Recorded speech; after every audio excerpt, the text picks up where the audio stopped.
जय महाराष्ट्र। मराठी सक्तीचा जो विषय सध्या चालू होता आणि ह्या परिवहन मंत्री प्रताप सरनाईक साहेब यांच्या या निर्णयामधून बऱ्याच गोष्टी समोर आल्या की जे परप्रांतीय आहेत तिथे पोट भरायला येतात। एक गोष्ट तर त्यांना नक्की कळली की जर आपल्याला इथे राहायचं आहे, आपलं पोट भरायचं आहे, तर ज्या राज्यात तुम्ही जाता त्या राज्याची भाषा ती तुम्हाला आत्मसात केली पाहिजे, ती बोलता यायला पाहिजे। तिकडे तुम्ही हे बोलून चालणार नाही की मुझे नहीं बोलना है, असं बोलून चालणार नाही की जर तुम्हाला तिकडे जायचं आहे तुम्हाला ती भाषा ज्या पण राज्यात तुम्ही जाता त्या राज्याची भाषा तुम्हाला येणं बंधनकारक आहे। तर ही गोष्ट त्यांना समजली प्रत्येकाला। बरेच असे मिक्स मॅच असे रिव्ह्यूज झाले। बरेच जणांनी अगदी अट्टलपणे सांगितलं की आम्ही शिकणारच नाही मराठी आणि महाराष्ट्रामध्ये तुम्ही हे नाही करू शकत, ते नाही करू शकत। पण बरेच यूपी बिहारी जे टॅक्सी चालक होते, रिक्षा चालक होते, सगळ्यांचं हे पण म्हणणं होतं की शिकली पाहिजे। कारण बरेच जणांनी असं मत व्यक्त केलं की हमारी गलती है, हम इतने साल से रह रहे तो हमें सीखना चाहिए था। और बऱ्याच जणांनी असंही मत मांडलं की तुम्ही मुदत वाढवू नका। हे परप्रांतीय रिक्षा टॅक्सीवाल्यांचं म्हणणं होतं काही लोकांचं की मुदत वाढवू नका, 4 तारखेची मुदत आहे, ज्याला शिकायचं तो नक्की शिकणार, ज्याला जमणार नाही तो परत जाईल। म्हणजे एवढं सगळं स्पष्ट झालेलं होतं। आणि या निमित्ताने संपूर्ण महाराष्ट्रातून परिवहन मंत्री प्रताप सरनाईक यांना जे कॉमन माणसं होती महाराष्ट्रातली त्यांचा एक वेगळा सपोर्ट मिळाला होता। मराठी तरुणांमध्ये एक आशा जागली होती की चला आपण जाऊन मुंबई ठाण्यासारख्या शहरांमध्ये आपण जाऊन रिक्षा टॅक्सी चालू, म्हणजे एक वेगळा एक वातावरण निर्माण झालं होतं। बऱ्याच गोष्टी समोर आल्या होत्या त्यानिमित्ताने। पण मी इतके दिवस व्हिडिओ ह्या विषयावरती टाकला नाही कारण मला काही लोकांच्या निर्णयावरती विश्वास नव्हता। मी इतके दिवस या विषयावरती व्हिडिओ टाकायचं टाळलं होतं कारण जेव्हा हा दिवस जवळ येणार त्या दिवसापर्यंत काहीतरी चेंज होणार हे मला माहिती आहे। कारण आमदार प्रताप सरनाईक साहेब आमच्याच मतदारसंघातून निवडून आलेले आहेत। मी मागे एक ट्विट पण केलं होतं की ज्या आमदार प्रताप सरनाईकांना मीरा भाईंदरमध्ये पाय ठेवल्याबरोबर त्यांना हिंदी त्यांची लाडकी बहीण वाटते, हे त्यांचं स्टेटमेंट आहे। आणि ते प्रताप सरनाईक साहेब मराठीसाठी सक्ती केली। ॲक्च्युली मी त्यांचं अभिनंदन केलं होतं की सरनाईक साहेब तुम्ही हिंदीला लाडकी बहीण बोललात पण आज मराठीसाठी तुम्ही जो निर्णय घेतला आहे त्याच्याबद्दल मी त्यांचं अभिनंदन केलं होतं। पण मला कुठे ना कुठे असं वाटत होतं की कुठेतरी जाऊन ना हा निर्णय बदलू शकतात। म्हणजे मनसेकडनं आमच्याकडनं बरंच ह्या गोष्टीला आम्ही सपोर्ट केला, राजसाहेबांकडनं समर्थन मिळालं, मनसैनिक रस्त्यावर आले, सगळ्या गोष्टी झाल्या। गुणरत्न सदावर्तेने प्रताप सरनाईक साहेबांना इतकी गरळ ओकली, शिवीगाळ केली, सगळं काही केलं। मीरा भाईंदरमध्ये येऊन त्याने शिवीगाळ केली। पण मला प्रश्न पडला होता की एवढं केलं तरी शिवसेनेचे एकही नेता, एकही कार्यकर्ता रस्त्यावर कसा आला नाही। गुणरत्न सदावर्ते मीरा भाईंदरमध्ये येतो, प्रेस कॉन्फरन्स घेतो, प्रेसला बोलून तो सरनाईक साहेबांच्या विरोधात गरळ ओकतो, तो चॅलेंज करतो आणि शिवसेना शिंदे गटाचा एक साधा कार्यकर्तासुद्धा बाहेर आला नाही रस्त्यावरती। बाहेर कोण आलं? आमचे महाराष्ट्र नवनिर्माण सेनेचे कार्यकर्ते आणि पदाधिकारी, आम्ही बाहेर आलो।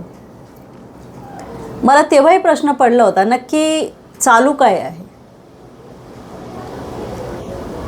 आज जाऊन ते पिक्चर क्लिअर झालं। म्हणजे एवढा चांगला प्रेशर बनला होता, एवढा चांगला दबाव आला होता की जे आपल्या महाराष्ट्रामध्ये जे येतात त्यांना एक गोष्ट कळली होती की महाराष्ट्रामध्ये जर राहायचे तर आपल्याला मराठी भाषा ही शिकायलाच पाहिजे। कारण इथे जो भूमिपुत्र आहे ना तो मराठी भाषेत बोलणार आहे। बाहेरून संपूर्ण देशातले संपूर्ण देश महाराष्ट्रामध्ये जेव्हा पोट भरतो तर आमचं असं मत आहे की त्या राज्यांमध्ये मराठी भाषा अनिवार्य केली पाहिजे। कारण महाराष्ट्रातच जर येऊन पोट भरायचं तर तिकडे मराठी कंपल्सरी केली पाहिजे। पण आपल्याकडे उलटं चालते, आपल्याकडे हिंदी कंपल्सरी करतात। म्हणजे हा विषय बघा तुम्ही. आता हा सगळा विषय झाला, सगळं काही झालं, मराठी माणसाने साथ दिली, गावागावातून बरेच रिक्षा चालक आहेत किंवा मराठी तरुण यांनीसुद्धा ह्या निर्णयाच्या स्वागताचे व्हिडिओज टाकले, बरेच व्हिडिओ समोर आले.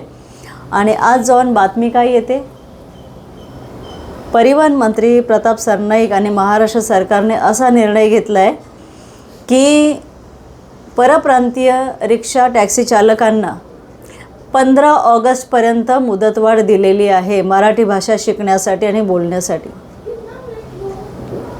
म्हणजे एक रिक्षावाला, टॅक्सीवाला गेले 40 वर्ष आपल्या महाराष्ट्रामध्ये राहतो, आपलं पोट भरतो, 40 वर्ष, 15 वर्ष, 20 वर्ष इकडचा रिक्षा चालकचा परवाना घेऊन, परमिट घेऊन इकडे पोट भरतो.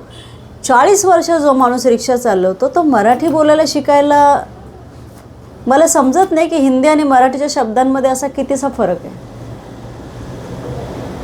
आणि पुन्हा आपल्या परिवहन मंत्री प्रताप सरनाईक साहेबांनी आणि महाराष्ट्र सरकारने 15 ऑगस्टपर्यंत मुदतवाढ दिलेली आहे. म्हणजे पुन्हा मराठी माणसाच्या पाठीत सुरा खुपसला का, असा एक प्रश्न उभा राहतो. कुठेतरी सरनाईक साहेबांकडनं एक आशेचा किरण उभा राहिलेला होता मराठी माणसाच्या मनामध्ये. आणि पुन्हा हे करून म्हणजे नक्की कोणाच्या दबावाला सरनाईक साहेब बळी पडले, असा एक प्रश्न उभा राहतो माझ्यासारख्या सर्वसामान्य माणसाच्या मनामध्ये. इतकं चांगलं वातावरण झालं होतं. सरनाईक साहेब, मराठी एक माणूस तुमच्या साथीला होतं.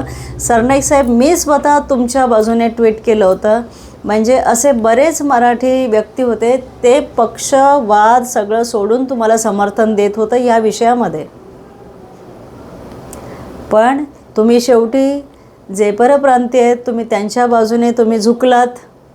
इथे तुम्ही महाराष्ट्राचा, मराठी माणसाचा, मराठी भाषेचा विचार केला नाही आणि पुन्हा एकदा तुम्ही मराठी माणसाच्या पाठीत सुरा खुपसला. आता 15 ऑगस्टपर्यंत मुदत दिलेली आहे. जे गेले 40 वर्ष मराठी बोलायला शिकलेले नाही आहेत ते 4 महिन्यात शिकणार आहेत असं वाटतंय तुम्हाला?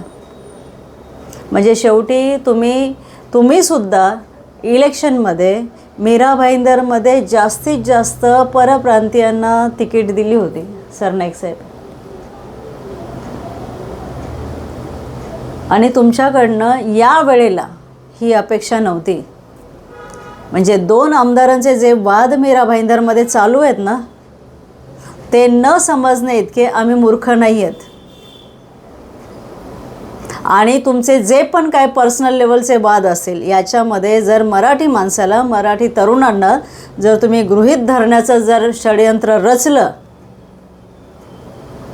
तर मराठी माणूस येत्या इलेक्शनमध्ये तुमच्या दोघांनाही तो दणका दिल्याशिवाय राहणार नाही.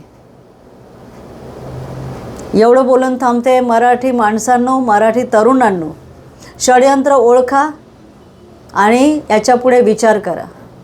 धन्यवाद. जय हिंद, जय महाराष्ट्र.